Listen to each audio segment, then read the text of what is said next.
Op's son died unexpectedly, and his wife's narcissistic immediate family, along with his sister, made it so much worse. Editor's note: Op made 2 original posts, one about his mother-in-law and the other about his sister, that add context to the whole story. Both have been included before the first update. All posts by you/throwaway and broken 13. Mother-in-law post. Op posted in r/just no mill. Our son died unexpectedly and my mill made it so much worse. I was told to cross-post here as it is a more appropriate sub for my story. I needed to tell my story, get an unbiased opinion, and just vent to get it off my chest. I'm using a throwaway account because the details are very private, and I wish to remain anonymous. Warning: this is long, as I am a very detailed person. This is just one issue in a very hard year, as there is much more. To start off, I guess, my son is dead. My little boy was 13 months old. A pillar of health. We cherished and cared for him with all we had. He was perfect on Tuesday, dying on Wednesday, and passed 7 days later. That is a whole other story in itself. I got along well enough with my in-laws. However, my mother-in-law acts very immature and erratic. My wife told me her mom used to be an alcoholic. As I grew more confident in my relationship with my wife, I told her, I think your mom might have alcoholic brain damage. Where I need help is this. My son needed emergency surgery as his brain, for unexplained reasons, was swelling. They had to remove part of his skull to allow for the expansion. My parents arrived within an hour of my call. My in-laws, whom this post is about, arrived much later, even though they live 30 minutes closer. My in-laws left as quickly as they arrived. My parents, however, stayed. They slept on waiting room coffee tables, waiting to hear if our little boy would live. He made it through that first surgery, only to pass away the day after Mother's Day. My parents never left our side, even though they had brought no clothes or supplies. My in-laws, on the other hand, did not reappear until it was time to say goodbye. My mother-in-law arrived in pajama shorts and a t-shirt that was too small to hide her girth. She began asking the nurse if they had ever treated any murderers. As we took our time saying our goodbyes, she noisily played games on her iPad. The nurses arranged for us to take him outside one last time, even though he was on life support. You see, our son rarely cried, but whenever he did, we simply took him outside. It cheered him up instantly. Being outdoors was his favorite place in the world. My wife went first and held him one last time beneath the stars to say goodbye. Before I even had my turn, my mother-in-law asked us to hurry up. I was furious. I told her in the calmest voice I could muster, leave. I meant for her to go home. She took it as permission to go inside. She stopped to clarify, and I just said, go. We brought my son back inside, and they disconnected him from the machines that kept him alive. It was the hardest thing ever. I have been diagnosed with depression, severe anxiety, and PTSD, and I am on antidepressants as a result. While we were waiting for him to pass on, he slowly started turning gray. My mother-in-law decided to clean up his hospital room. The problem with that is, as you know, she wasn't there, so the stuff she was throwing out was our paperwork from the social worker for grief support, etc. My mom stopped her from throwing it out while I yelled at her to stop. All the while, my father-in-law and sister-in-law sat there doing nothing, looking annoyed. When he was finally gone, my wife had to wait for the nurses to remove him from her arms, which was quite difficult as he was limp. My mother-in-law left immediately. When my wife got up, she asked, crying, "Where's my mom? I need a hug." We did not see or speak to my in-laws for 2 days. We couldn't bear the hurt on top of the grief. I decided to clear the air and invited just my father-in-law for lunch. He arrived, made idle chit-chat, and then got up to leave. I said, "What about lunch?" He said he needed to get home. We told him to wait, we needed to discuss some things.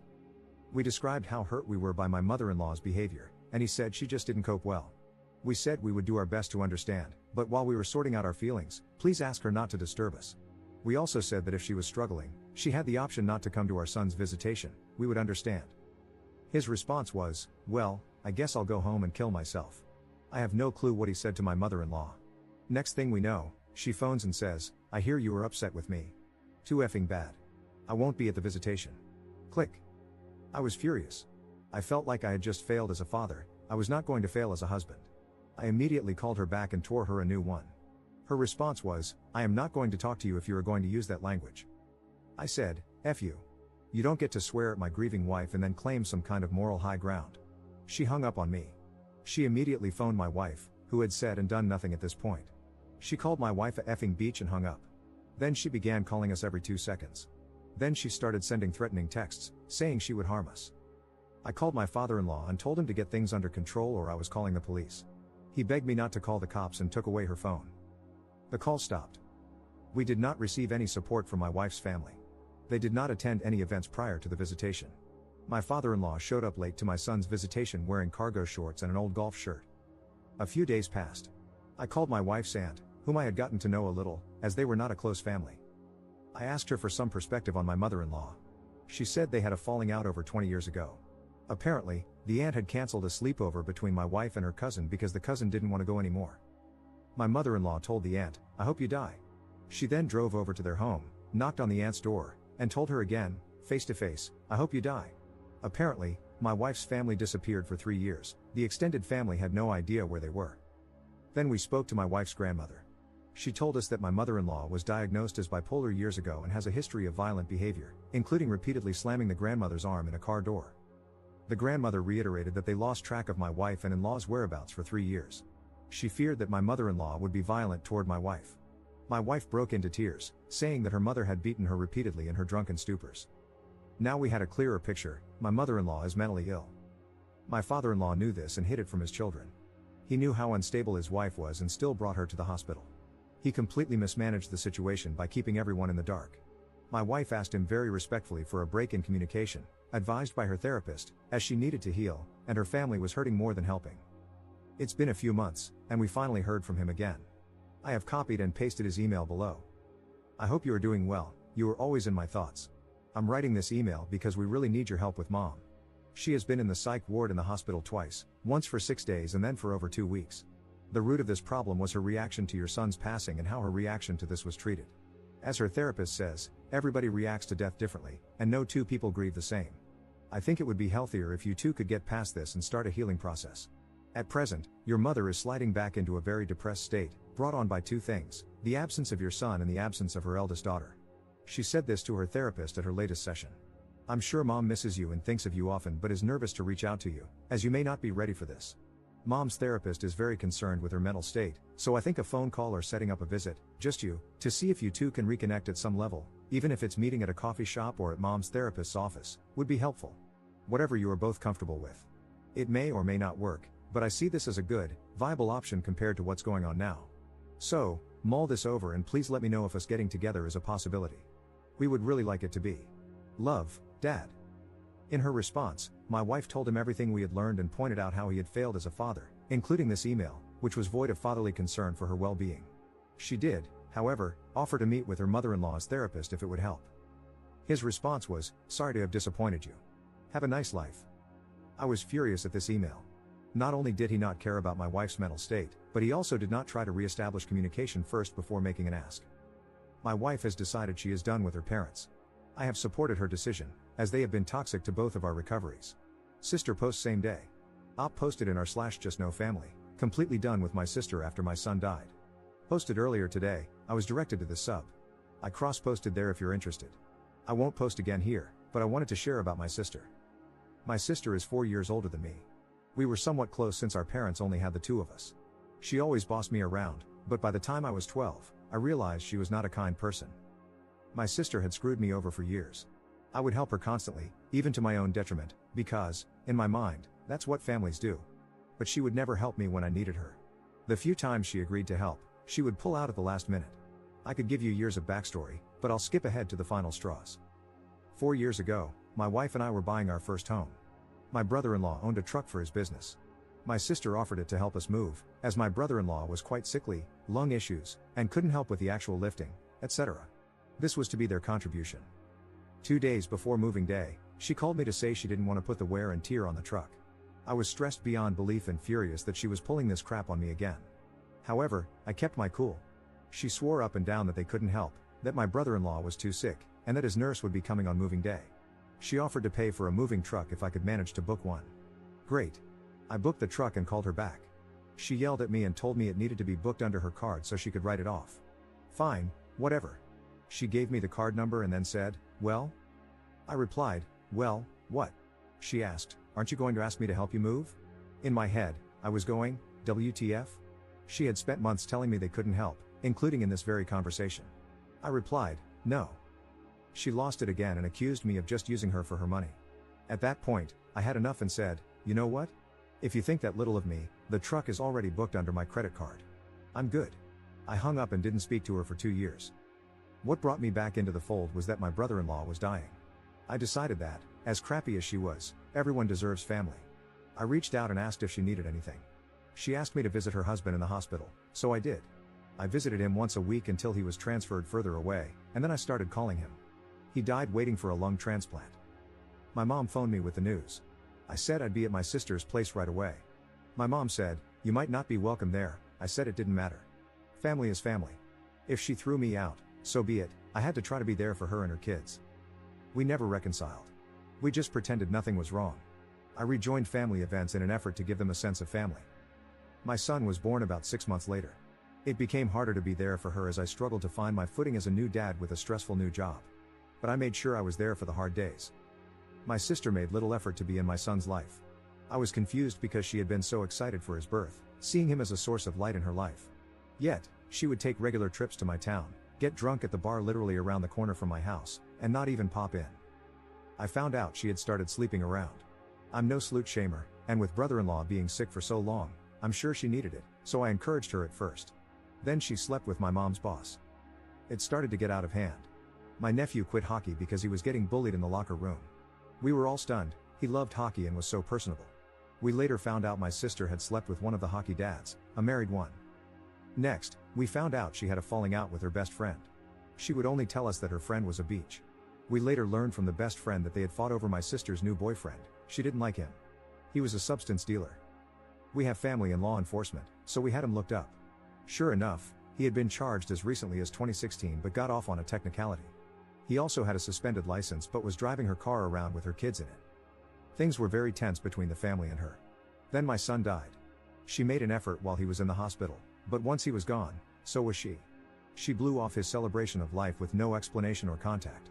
I mustered the strength to attend her son's grade 8 graduation the following week. She refused to sit with us or even speak to us. I stopped talking to her after that. She texted me last month, saying she was giving me space, her spin on ignoring me. I told her she had let me down, and she was dismissive. I told her off and blocked her number. I'm done with her for good this time. Turns out she was pregnant with the substance dealer's baby. She named it after her dead husband. I joke with my therapist that my life has become some Jerry Springer crap. I texted my nephew when I thought it was safe to do so. She often takes his phone, reads his messages, and sometimes even texts back pretending to be him. I told him I loved him and that, even though I was out of his mom's life, I was not out of his. I assured him I would always have his back if he ever needed it and that my door was always open. I have a feeling he will be needing it. I heard from my mom that he told my sister to F off last week. Please don't think my nephew is disrespectful. He is an upstanding young man who attends Christian school. He has suffered so much, and he has had enough of her. As have we all. Update 3 months 2 weeks later. It's been a while. I thought I would share some new info and previously unshared details. Since my last post, we have not heard from my wife's family. The Have a Nice Life email we received was our last contact. We spent Christmas with my wife's aunt. She asked if we wanted any information about them. We declined. We don't care. They are out of our lives. We struggle daily with our loss. We struggle with zero support, as my parents are away. Last year felt so bad. Unemployment wouldn't cover me. During my bereavement leave, I was fired. I was on contract, so no laws protected me. I attempted to take my own life twice. I felt I had failed as a father and, again, as a man. I have finally seen a psychiatrist and am now on antidepressants. I start with a new grief counselor this week, and I have started looking for a new job, as I finally feel able to do so. My wife recently gave birth to a baby girl. I now have a daughter. A small piece of me was repaired. It feels bittersweet to be a dad again. We told very few people about the pregnancy, maybe 10 people at most. Anything could go wrong during a pregnancy, and we did not want to have to face the world if we potentially lost another child. I later realized that the people we trusted enough to tell were the same ones who came to the house to check on us. It's difficult to hide a pregnancy when people physically see your wife getting larger. I mention all this because my sister chose to stop talking to us, so naturally, she did not know about the pregnancy. The day my daughter was born, I told my nephew about it. I love him too much to make him feel alienated. I guess he told his mom, and she was furious. No idea why, other than the fact that she is a narcissist who hates not being the center of attention.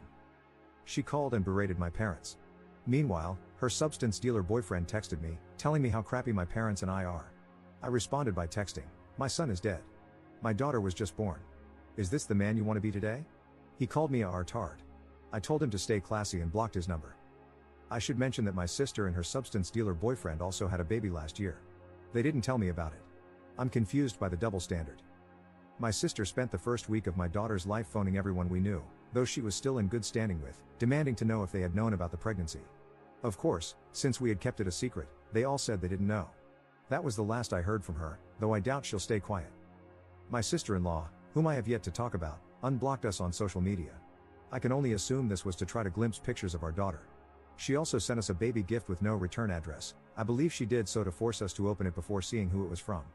We have since donated her gift to charity, as we want nothing to do with her. My wife wants zero reminders of her family around. I do not know if my mother-in-law knows about my daughter. Her mom, my wife's grandmother, asked people not to tell her, as it might disturb her mental health. Second update 11 months later. Hi everybody, it's been a while. Got a lot to update you on. I guess we'll start with me. I have been in the care of both a counselor and a psychiatrist. I seem to be on a good balance of meds for my depression and anxiety, and I have been feeling a lot better lately. Thanks to my psychiatrist, I was approved for disability, so I have some income now.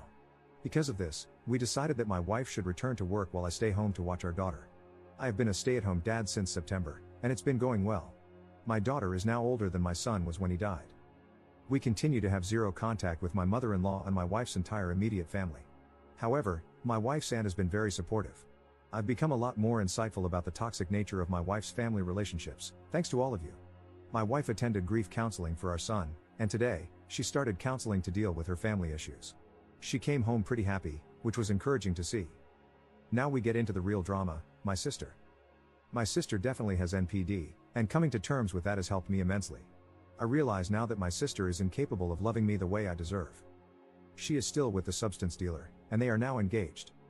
My eldest nephew is almost 16. He got a full-time job and is on the basketball team. He uses these as excuses to never be home. Some recent issues have come to light. They have been physically and verbally abusing my 13-year-old niece. They have kicked and slapped her. They have bound and gagged her with duct tape. They call her SLT and a CNT on a regular basis. Their reasoning for this is that she socializes primarily with boys. What they fail to understand is that she socializes with boys because she is as immature as they are. She does not like to gossip with the girls her age. She prefers to play soccer and tag with the boys. My niece met a Lebanese boy through a church meetup. They hit it off and became friends. My sister found a picture of them together on social media and lost her crap. She went on a racist tirade and told my niece that Muslims would love to get a hold of a little blonde girl and take her back to Lebanon. I found this very confusing because A, they met at a church meetup, and B, we did not grow up in a racist household. My niece believes that the substance dealer is responsible for bringing racism into their household. I also find this confusing because he is biracial, German/Japanese. They forbade my niece from seeing this boy simply because he is brown. However, one day they bumped into him at the mall. The substance dealer grabbed the boy, held a knife to him, and threatened him to stay away from my niece. The substance dealer was later arrested for this. He was released pending trial. He blamed my niece for the whole thing, and they began attacking her at home. It ended with my sister saying, "I wish you would kill yourself." My niece then went to the kitchen, grabbed a knife, and self-harmed her wrist. My niece's friends at school reported it to Children's Aid, and an investigation began. My sister told my niece that if she lost either of her sons over this, she would disown her and stop loving her. Due to the substance dealer's charges and the Children's Aid investigation, my sister, who had not been speaking to my parents, called them in a panic. On a long shot, my mom suggested she send my niece down south to stay with them. They are snowbirds. My sister was desperate and agreed. My niece is currently safe and happy with my parents. My parents and I agree that they must keep her at all costs. She cannot go back to that abusive home. I will let you know if they get legal custody of her, as the battle is only just beginning. We get little nuggets of information from my niece as she remembers things. Again, she is naive/immature. She says the substance dealer gets high, and when he is high, he becomes paranoid. He gets a machete out and sits with it. He often forgets it and leaves it lying on the couch for the toddler to find. I had to ask my niece something I already knew the answer to in my heart, but I needed to hear it. She told me that she and her older brother did not come to my son's celebration of life because my sister kept it from them. My niece and nephew still love me, but their mom has kept them from me. I knew deep down that was what was happening, but it still hurts so much to know that I was deprived of their love and comfort at a time in my life when I needed it most. Editor's note. Op has a final update posted 3 years 3 months after the last update I just covered, but his post was deleted too fast for it to be archived. Op has not posted anything else since.